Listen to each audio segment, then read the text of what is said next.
मुस्लिमांमध्ये जाणून बुजून जातीय तेढ निर्माण करून धार्मिक कलह, द्वेष पसरवण्याचा प्रयत्न केल्याप्रकरणी गगनगिरी गुरु नारायणगिरी महाराज सरलाबेट यांच्यावर गुन्हा दाखल करून तातडीने अटक करा, यासाठी मुस्लिम एकता संघटनेच्या वतीने होम पोलिसांना निवेदन देण्यात आले।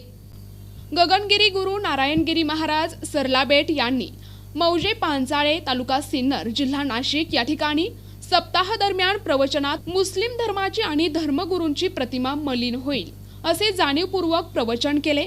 भारतात 1 कोटीपेक्षा अधिक मुस्लिमांनी इस्लाम सोडला आहे। 10-20 वर्ष ज्यांनी मौलाना म्हणून काम केले त्यांनी इस्लामचा सूक्ष्म अभ्यास केला असता त्यांना यात अन्याय अत्याचाराशिवाय काहीही आढळून आले नाही। त्यामुळे त्यांनी इस्लाम धर्म सोडून दिला असून मोहम्मद पैगंबर यांनी वयाच्या 50व्या वर्षी 6 वर्षाच्या मुलीबरोबर विवाह केला। ज्यांचे आदर्शच अत्याचारी आहेत त्यांच्याबाबत अजून काय सांगायचे, अशा स्वरूपात त्या प्रवचनात मुस्लिम धर्मियांबाबत मोठ्या प्रमाणावर अनेक बेताल वक्तव्ये गगनगिरी गुरु नारायणगिरी महाराज सरलाबेट, तालुका वैजापूर यांनी केले। या वक्तव्यामुळे आणि अशा प्रकारच्या प्रवचनामुळे हिंदू मुस्लिम अशा 2 समाजात मने कलुषित करून जातीय तणाव, धार्मिक द्वेष पसरवण्याचा जाणीवपूर्वक प्रयत्न केला जातोय।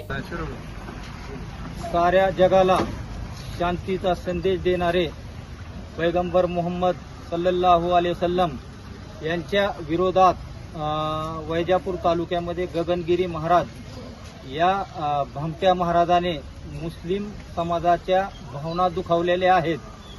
सर्वप्रथम त्या महाराजाचा मुस्लिम समाजाच्या वतीने जाहीर निषेध व्यक्त करतो।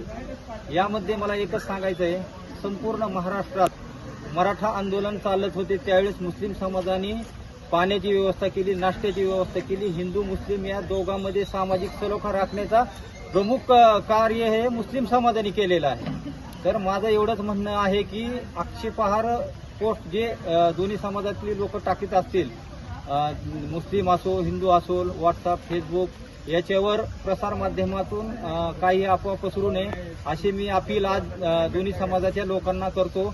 एवढे बोलून माझे 2 शब्द संपवतो। जय हिंद, जय महाराष्ट्र। यावेळी भूम पोलीस ठाण्याचे पोलीस निरीक्षक प्रल्हाद सूर्यवंशी यांना मुस्लिम समुदायाच्या वतीने निवेदन देण्यात आले।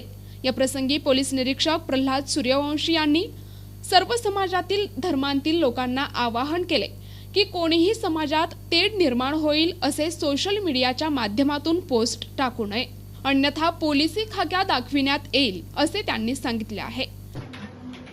माझे भूम शहर व भूम पोस्ट हद्दीतील लोकांना आव्हान आहे की त्यांनी एकमेकांच्या धर्माविरुद्ध सोशल मीडिया, व्हॉट्सअप, फेसबुक किंवा इंस्टाग्राम या माध्यमातून कोणतेही आक्षेपार्ह पोस्ट किंवा चित्र पोस्ट करू नये, जेणेकरून 2 समाजामध्ये तेढ निर्माण होऊन कायदा व सुव्यवस्थेची परिस्थिती निर्माण होईल। अशा लोकांविरुद्ध आम्ही सक्त कारवाई करू। प्रतिनिधी गौस शेख, NTV न्यूज मराठी, भूम, धाराशिव।